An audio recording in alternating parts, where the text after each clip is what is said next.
Announcement. This coming April 16th, 2026, the Prisoners of Christ Organisation of the Philippines will hold its 12th annual celebration meeting in Baguio City.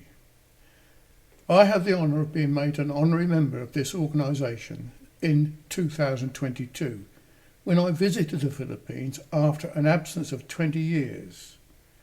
This remarkable organisation, led by its chairman, William Ola Pollock, is made up of former prisoners from the jails of the Philippines, men who, during their time in captivity, were converted to Christ, turning from a life of crime to a life of faith.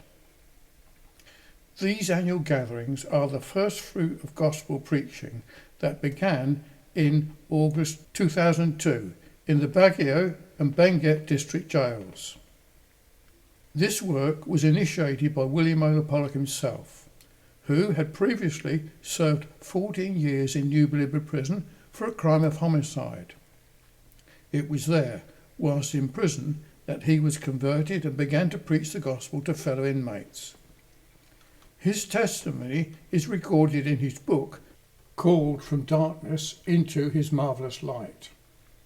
Upon his release in August 2002, he was commissioned by Trojan Horse International to return to his own people to preach the gospel among his family, his community, and within the prisons of Baguio City.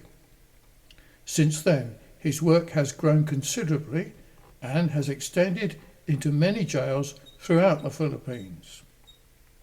Through this ministry, many former criminals have been brought to faith in Christ by the preaching of the gospel. I was invited to attend this year's gathering as a guest speaker.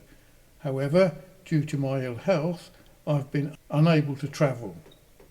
Instead, I have sent to the group 70 printed copies of my bilingual book, English and Tagalog, on the subject I was asked to speak about, that is the Doctrine of Predestination, along with 70 reprinted copies of A.W. Pink's The Sovereignty of God.